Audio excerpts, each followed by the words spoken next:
Hello, I am back again. It's been a while, but I am here now for my 2-month update on Zepbound. I started my 3rd box of Zepbound on Monday, which was 2 days ago, which means I'm officially just over the 2-month mark of being on Zepbound. And I figured now is a good time since I've crossed that threshold of 2 months and I've gone from the 2.5 milligram dose to the full 5 milligram dose, which is like the first official amount you're supposed to be on. So first, to update about side effects, I feel like most of my side effects have generally gotten better or not really changed since the last update.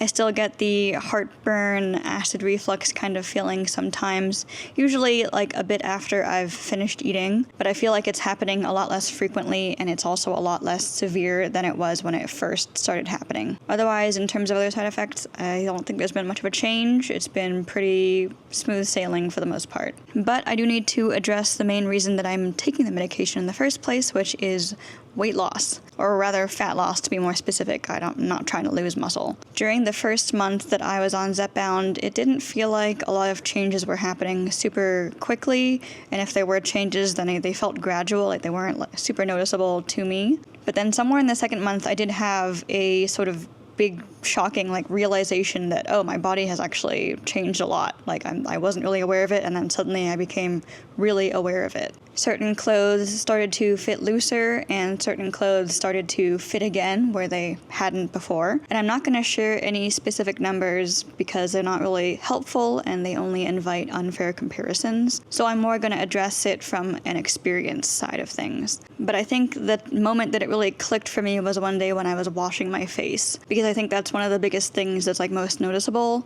that has changed, and maybe that's noticeable to you even in these videos, is my face. When my PCOS symptoms started to come on in 2022, my face was one of the things that changed really quickly, and that's a well-known symptom of PCOS, is having that kind of moon face. It just sort of becomes rounder, broader, and more pudgy looking. And I got really used to having that kind of face, and I got used to washing my face with a certain amount of cheek there. And one day during month 2, I just kind of realized that my muscle memory was making me try to wash parts of my face that just weren't there anymore. My face was just a lot smaller.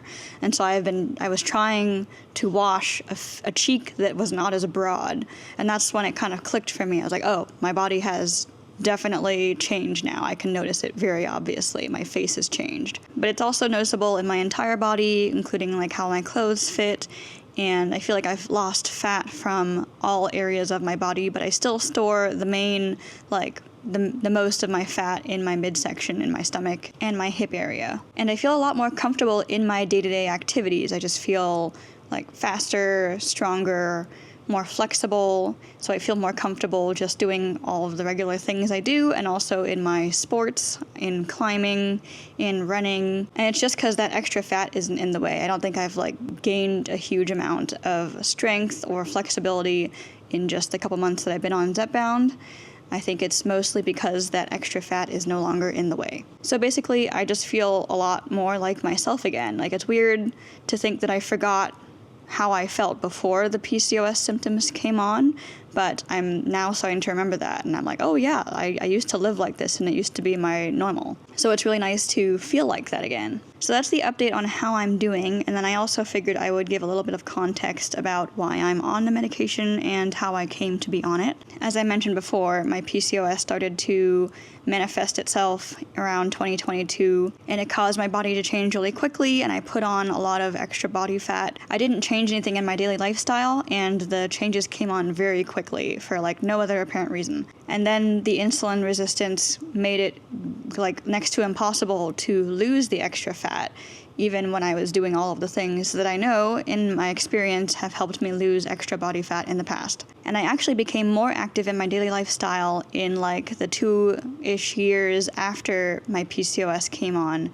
compared to the year before my PCOS symptoms started. So I was actually naturally more active and trying to eat more healthily than before, but I had much more body fat than before, and it was impossible to change that at the time. And getting diagnosed with PCOS officially, and then starting to treat that with my primary care provider was a whole other can of worms that I won't go into, but it was a really long and annoying process. But more recently, as I've been researching options for treating the insulin-resistant PCOS, I found that GLP-1s could actually be effective for treating folks with PCOS and helping them lose the weight that they aren't able to do with just lifestyle changes. And when I brought this idea to my doctor, she was unsurprisingly not very well versed in the more recent research on PCOS. Doctors in general are just not well enough informed, not well enough read on the research, and not as actively trying to find solutions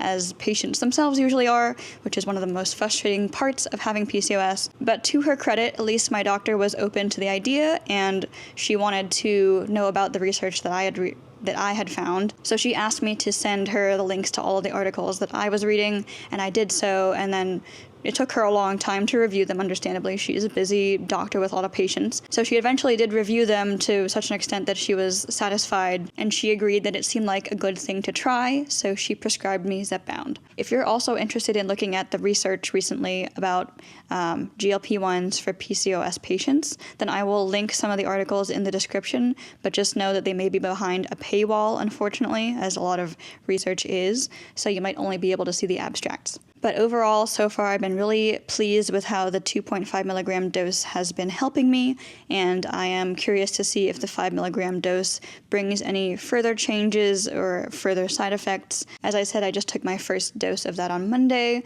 so it hasn't been very long. But if there are further changes, then I will, as always, update you, and it's hard to tell how soon that will be. I think that is everything that I wanted to cover in this video. Let me know if you have questions about Zepbound and my experience, and I will try to cover them in the next one, and I will see you then. Bye!